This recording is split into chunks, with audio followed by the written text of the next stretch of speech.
Bonjour et bienvenue sur ma chaîne. Je suis Corinne Madelin, la créatrice de l'Oracle de Cristal. Eh bien, je vous propose dans cette vidéo de retrouver les énergies pour le mois de janvier concernant votre signe solaire ou votre signe ascendant ou encore votre signe lunaire.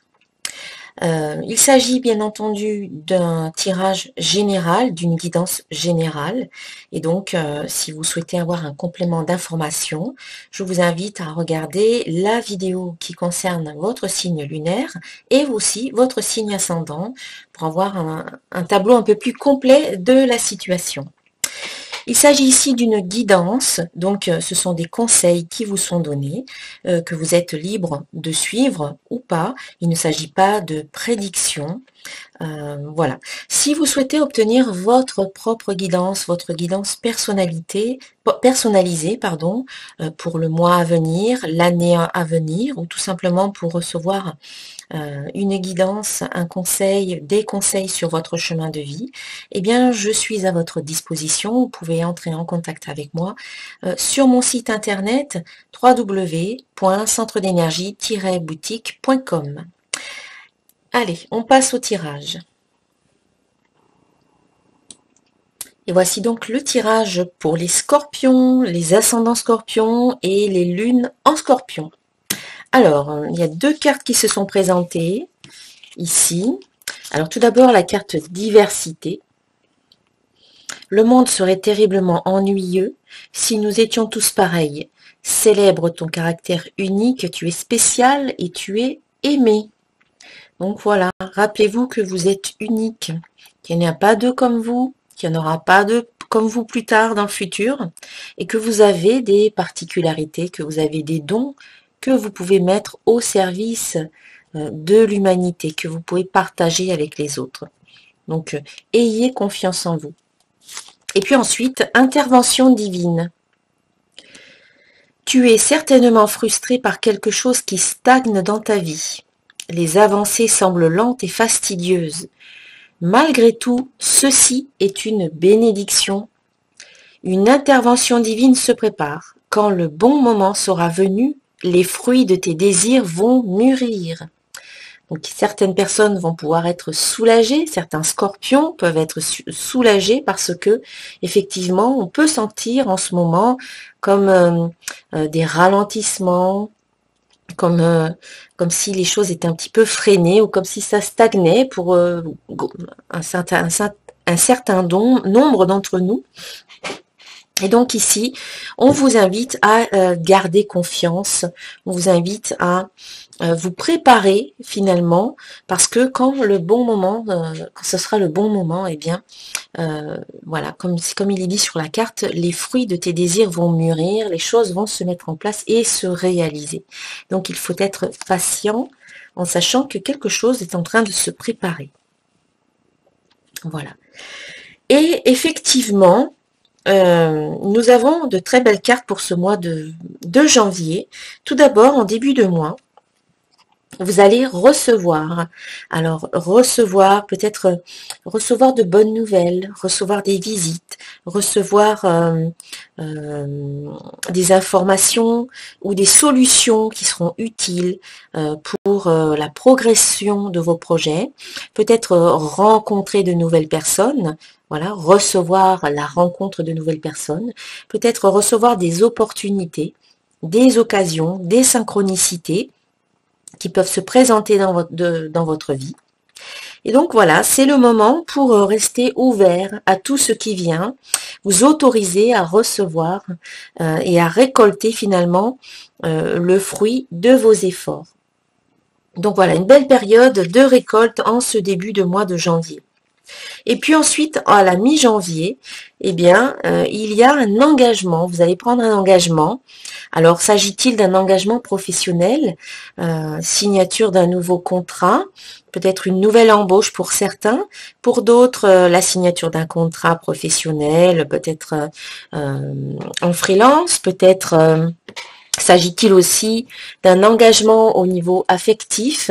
Y a-t-il ici une union qui se concrétise, des fiançailles, un mariage, quelque chose qui devient officiel, peut-être un emménagement, un déménagement? Voilà, il y a vraiment quelque chose qui, euh, qui marque l'engagement concret et l'action qui suit l'engagement. Là, il y a un investissement de votre part, peut-être dans cette nouvelle situation que vous allez vivre suite à la réception, à la récolte. Il y a quelque chose de nouveau qui peut émerger et du coup, vous décidez de vous engager, vous décidez de vous investir beaucoup plus et d'agir finalement dans le sens peut-être de vos projets, dans le sens de votre épanouissement et de votre bien-être.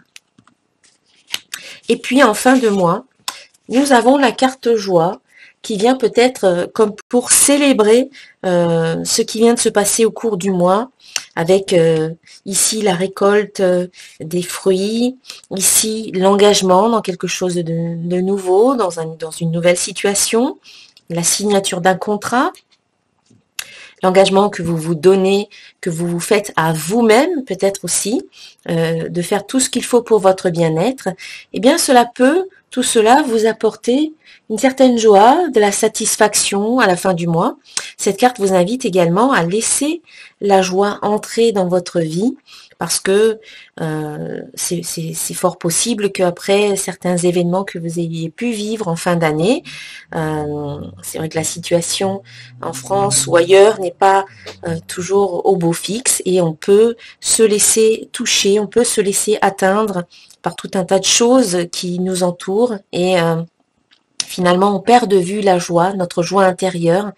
Et donc cette carte, elle vous invite à reprendre contact avec votre joie intérieure et à faire des choses pour vous, pour votre bien-être, pour ranimer cette petite flamme de la joie qui brûle toujours de toute manière, mais qui peut-être a été un peu cachée ou oubliée. Donc une carte qui vous invite à prendre un peu les choses un peu moins au sérieux, à vous amuser davantage et à profiter de la vie aujourd'hui, en tout cas à la fin du mois.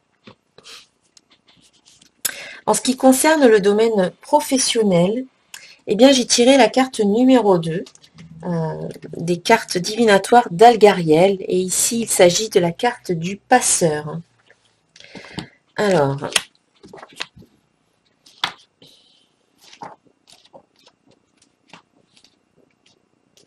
le passeur.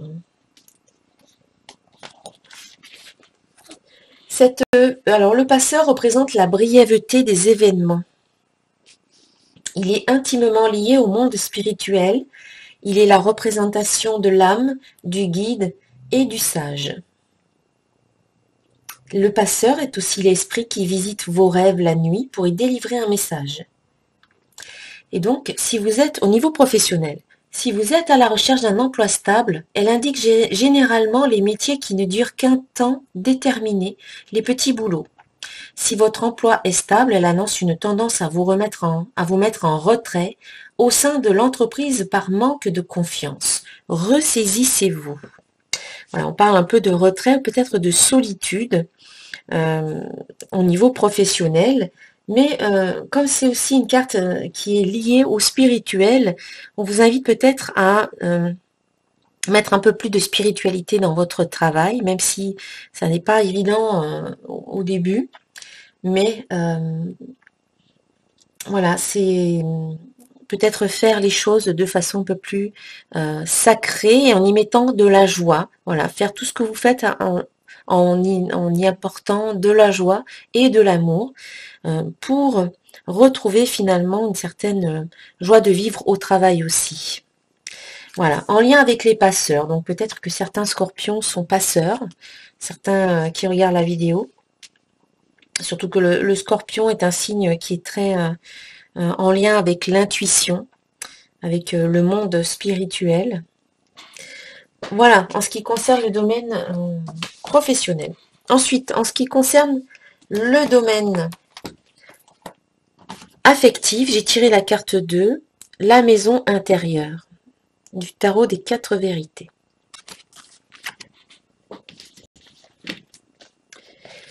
Et donc,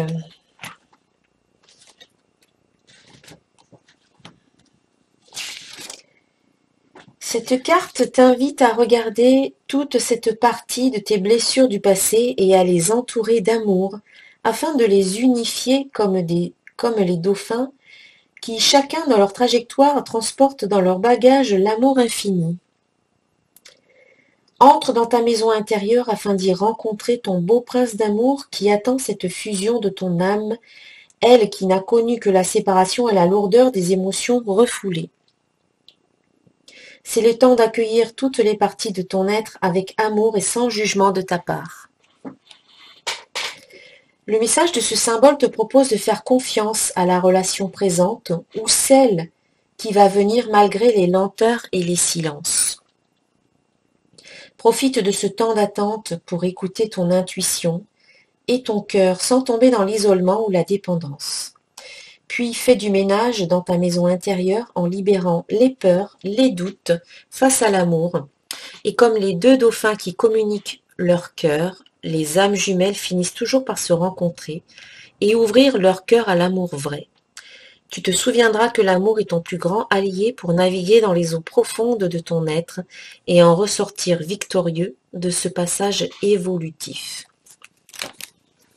Voilà, un retour dans son intériorité, dans sa maison intérieure, pour se connecter à son amour, à l'amour que l'on peut ressentir, ce qui permettra peut-être ensuite de pouvoir le projeter autour de soi, notamment dans la relation qui peut arriver très prochainement. Peut-être une relation d'âme-sœur. Et puis, pour terminer, pour conclure le tirage, une carte runique, voilà, qui est tirée des cartes runiques de Ralph H. Bloom. Et ici, il s'agit de la carte 11, Richesse.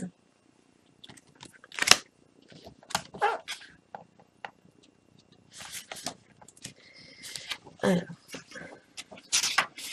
Donc, sur cette carte, nous pouvons voir une rune, ici. Voilà.